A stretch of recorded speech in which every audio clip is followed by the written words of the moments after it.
Well, I think that this time round it is the evidence.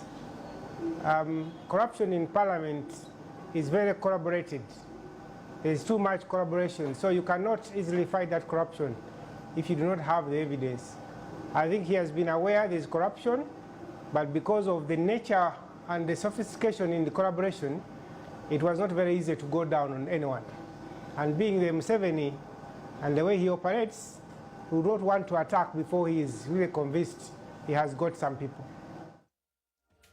Good that you talk about how Mr. Museveni, the president, operates. He generally has a primary, in this case corruption, fighting corruption, and a secondary objective. What could be the secondary objective of the president here?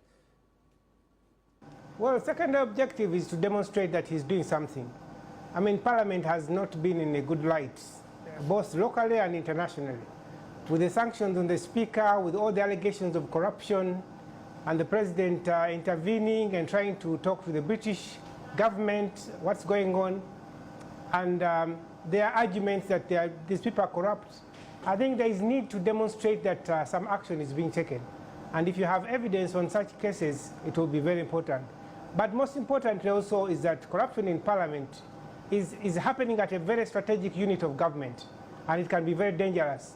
So if people can be in decision-making positions and they can easily be compromised, even just for stealing money, next time they will compromise the security of the country, and we can have a more fundamental problem. So I think he's going to deal with Parliament, and this is going to be a lesson to all those in making decisions in Parliament, that if you are likely to be compromised, you are in a decision-making organ of government.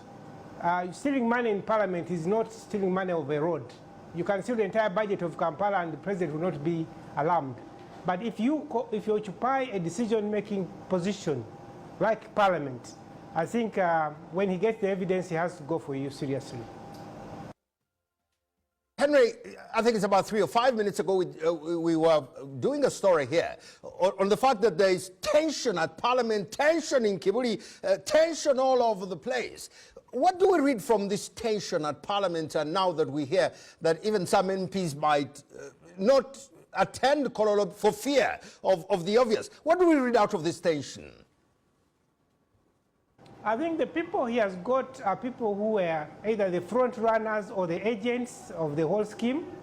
And the fact that you can meet one person and convince them to give you money, you are bargaining for the entire committee. So now, if there is tension in Parliament, it means that many people have been receiving money, and they're not just sure whether the president has been told that I also received money. So the current tension in Parliament is a demonstration that the racket is wide. Even those who we don't have evidence have been eating some money. So it's very difficult now for anybody on the budget committee to be exonerated.